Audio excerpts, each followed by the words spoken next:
आरक्षण को खत्म करने वाली है बीजेपी। राष्ट्रीय जनता दल राष्ट्रीय प्रवक्ता मनोज झा ने भारतीय जनता पार्टी पर बड़ा आरोप लगाया है। कहा, भारतीय जनता पार्टी संविधान को बदलने वाली है और आरक्षण को खत्म करने वाली है। राष्ट्रीय जनता दल के प्रदेश कार्यालय में बुधवार को आयोजित एक्सप्रेस कॉन्फ्रेंस में मनोज झा ने एक एक करके कई मुद्दों पर बातें की। भारत का संविधान दिखाते हुए मनोज झा ने केंद्र सरकार पर हमला बोला। उन्होंने कहा कि वो संविधान बदलने की बात करते हैं, ये संविधान सबकी गारंटी लेता है, शिक्षा, रोजगार सहित सभी मुद्दों की गारंटी देती है। मोदी जी इसको बदलने की बात करते हैं। संविधान में संशोधन हो सकता है, आप बदल नहीं सकते हैं। ये लोग आरक्षण खत्म करने वाले हैं। देश की जनता इसका ख्याल रखे, ये संविधान नहीं रहेगा तो देश नहीं रहेगा, बस नागपुर के विधान रहेगा।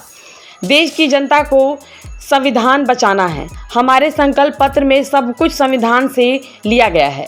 प्रधानमंत्री इस पर क्यों नहीं बोलते हैं? अपने लोगों से क्यों नहीं कहते? इस पर कोई कुछ नहीं बोलेगा। काम का अधिकार हमारा मौलिक अधिकार है।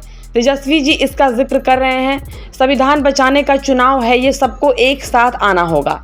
हम समानता की बात करते हैं, ये उत्पीड़न वाले हैं, इनको उत्पीड़न पसंद है। प्रधानमंत्री के बयान पर मनोज झा ने कहा कि यही प्रधानमंत्री जी 2 करोड़ नौकरी की बात कर रहे थे। लोगों ने वोट किया, हुआ क्या? इनकी बातों पर कौन भरोसा करेगा? मोदी जी अभी भी वक्त है, जो बयान दे रहे हैं उनके टिकट काट दीजिए। सिर्फ बयान दे रहे हैं, उन पर विश्वास कौन करेगा? बिहार में नौकरी का मतलब तेजस्वी है और यहाँ प्रधानमंत्री इस पर बात नहीं कर रहे हैं। हमें प्रचार मंत्री मिले हैं। मनोज झा ने कहा, मोदी जी को आईना लेकर चलना चाहिए। रोजगार और मणिपुर के मुद्दे पर क्यों नहीं बोल रहे हैं? आईना उनको सच दिखाएगा। लालू यादव जनसभा में नहीं जाने वाले बयान पर उन्होंने कहा कि लालू यादव नहीं होते तो बयान देने वाले आज कुर्सी पर नहीं बैठते। इंडी गठबंधन के नेता एक मंच पर नहीं है, उसको लेकर उन्होंने कहा कि अभी बड़ी बड़ी रैली होगी, थोड़ा इंतजार कीजिए। सीएम नीतीश अपने प्रत्याशी के प्रचार में नहीं जा रहे हैं। आप कहते हो कि संविधान ही बदलना है, और भी आप खुद फेहरिस्त देख सकते हैं कि कौन कौन लोग ये बात कह रहे हैं। संविधान बदलने का आशय सिर्फ राष्ट्रीय जनता दल और महागठबंधन को परेशान नहीं करेगा। आखिर ये संविधान है क्या? ये आरक्षण की गारंटी है, शिक्षा की गारंटी है, रोजगार की गारंटी है। यह संविधान आपके मौलिक अधिकारों को संजो कर रखने के लिए प्रगति पथ पर सबको साथ लेके चलने की गारंटी है। अरे मोदी जी बड़ी बड़ी गारंटी दे रहे हैं, अपने लोगों को समझाइए कि ये संविधान जिसने इस देश को सांस लेने की जगह दी, उन तमाम घरों में जिसमें चिराग नहीं था, रोशनी नहीं थी, वहां तक रोशनी पहुंचाने का काम किया। आप उस संविधान को बदलने की बात कर रहे हो। क्यों? क्योंकि आपको वो व्यवस्था चाहिए। संविधान बनने के पहले महीनों साल तक संविधान सभा की बैठकें हुई। मैं दुख के साथ कह रहा हूं कि प्रधानमंत्री जी के अंदर इतनी संवेदना नहीं है, इतनी समझ नहीं है कि संविधान सभा की बैठकों का आकलन करें। किसने क्या कहा, किसकी क्या सोच थी? फिर अंबेडकर साहब ने 1949 में आखिरी बैठक में क्या कहा? उन्होंने कहा कि यह संविधान है, बड़ी अच्छी किताब है, आपके अधिकारों को महफूज रखने की बात है, लेकिन जिस व्यक्ति के हाथ में ये रहेगा, जिसका काम है संविधान को चलाना, क्रियान्वित करना, अगर वो व्यक्तियों का समूह और दल अच्छी नीयत का नहीं होगा, ये संविधान बचाव नहीं कर पाएगा। आज हम उस परिस्थिति में पहुंच गए जहां बेशर्मी से लोग कह रहे हैं, बेहयाई से लोग कह रहे हैं कि हम संविधान बदल के रख देंगे, हमें बहुमत इसलिए दो कि हम संविधान बदल के रख देंगे। ये शाश्वत है, इसमें संशोधन हो सकता है जरूरतों को के हिसाब से। इस किताब को कोई खारिज करने की कोशिश करे तो मैं आपके माध्यम से अपील करता हूं, सिर्फ हमारे सपोर्टर नहीं, देश के हर व्यक्ति, हर नागरिक, इस राज्य के हर व्यक्ति, हर नागरिक, हमारा वोटर ना भी हो, उससे अपील करता हूं, देख लो इनके मंसूबे क्या। ये 15 में जो बात उन्होंने कही 24 में दोहरा रहे हैं। ये आरक्षण खत्म करेंगे। अब देखिए, नेता प्रतिपक्ष ने हाथ जोड़ के कहा कि जो आरक्षण का दायरा बढ़ाया उसको संविधान की 9वीं अनुसूची में शामिल करो। कोई एक शब्द बोला? प्रधानमंत्री जी बोले, हर बात पे बोलते हैं, खान पान पे बोलते हैं प्रतिदिन, लेकिन जहां जान बसती है भारत के संविधान पर कंप्लीट चुप। देखिए, मैं जानता हूं प्रधानमंत्री जी की बातों को मैं क्या कहूं, आज का प्रेस कॉन्फ्रेंस उन पर नहीं था, लेकिन प्रधानमंत्री जब किसी पर भ्रष्टाचार के आरोप लगा तो आप यकीन मानिए कि उसको वो इशारा कर रहे हैं, आ लग जा गले। भोपाल में गरजे, प्रधानमंत्री बोलते तो है नहीं, गरजते हैं, तो वो भोपाल में गरजे और 72 घंटे के अंदर जिस व्यक्ति के खिलाफ गरजे उसके साथ गलबैया करते हुए गुलदस्ते का आदान प्रदान हो रहा था। आज वो उस राज्य के, पश्चिम के एक राज्य के उप मुख्यमंत्री।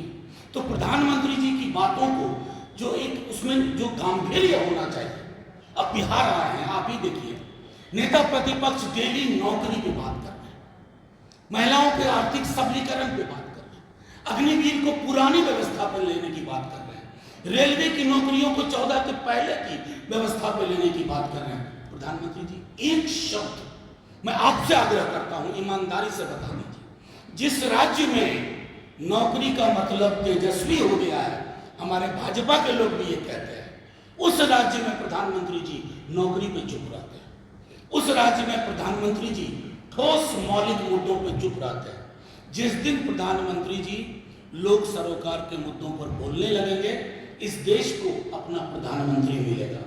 अभी तक हमें प्रचार मंत्री मिला है जो प्रधानमंत्री के पद की गरिमा से गैर वाकिफ।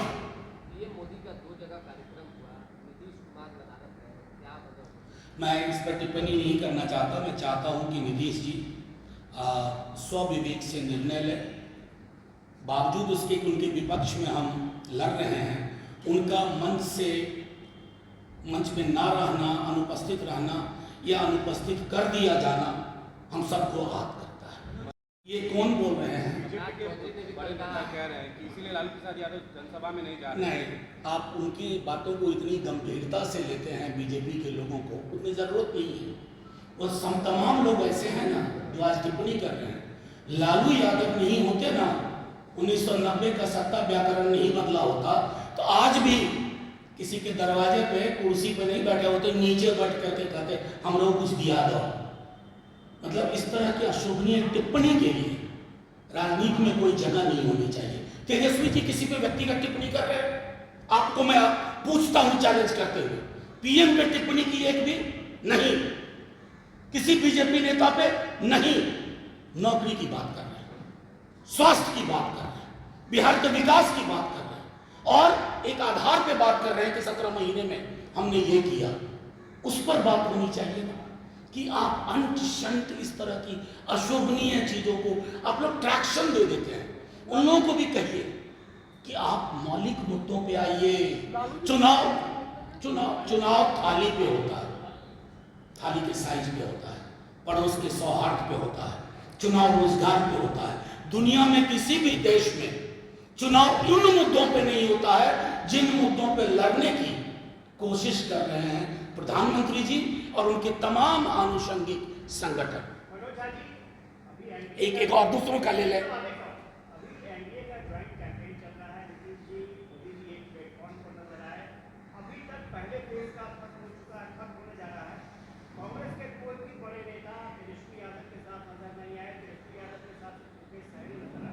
नहीं, आपको मैं एक चीज कहूं, सब्र मत खोइए। बड़ी बड़ी रैलियां अभी होंगी, साथ देखेंगे, काहे को परेशान हो गए, सब साथ दिखेंगे। देखिए, साथ दिख करके भी अलग अलग हैं, ये आप उधर देख रहे हैं। हमारे यहाँ साथ में ना भी होंगे तो हम साथ हैं। अब देखिए, हमें कष्ट तो हुआ, मैं बता रहा हूँ कि मैं जदयू भाजपा के वैचारिक राजनीतिक विरोध में हम लोग हैं, लेकिन जिस तरह से मुख्यमंत्री जी कल अपने कैंडिडेट की सभा में नहीं थे, पूर्णिया में जदयू का कैंडिडेट संतोष जी, जदयू के कैंडिडेट संतोष जी की गाड़ी, उनकी प्रचार सामग्री से बिल्कुल नीतीश जी गायब से मन से भी गायब थे, तो कष्ट होता है। और ये कष्ट सिर्फ मेरा नहीं है, जदयू कार्यकर्ताओं का भी है, क्योंकि चुनाव आएंगे जाएंगे, लेकिन ये इस तरह की चीजें भावनाएं आहत करती हैं। मनोज जी, सवाल रहेगा, कुछ लोग बता रहे हैं कि तेजस्वी यादव बाहर से बीजेपी करा रहे हैं, नीतीश कुमार बाबा साहब अम्बेडकर जी के संविधान। देखिए, प्रधानमंत्री जी डॉग विसिल पॉलिटिक्स के मास्टर हैं। वो जो कहते हैं ना, वो एक डॉग विसिल में होता है कि आप अलग अलग तरह की विस्लिंग करते हैं, कब किस विसिल पे चढ़ जाना है। यही प्रधानमंत्री जी थे ना, 2014 में कह रहे थे कि 2 करोड़ नौकरी प्रति वर्ष देंगे। उनके कहे पे यकीन किया लोगों ने, वोट दिया। वोट मंदिर मस्जिद गिरजा गुरुद्वारे की साइज पे नहीं दिया था, 2 करोड़ नौकरी प्रति वर्ष पे दिया था। 2 दाहें 20। प्रधानमंत्री जी की बात का यकीन कौन करे।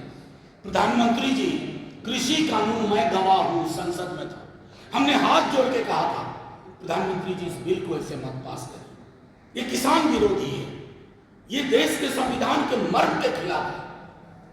अहंकार नहीं, बिल तो पास होगा। बिल वापस लेना पड़ा ना।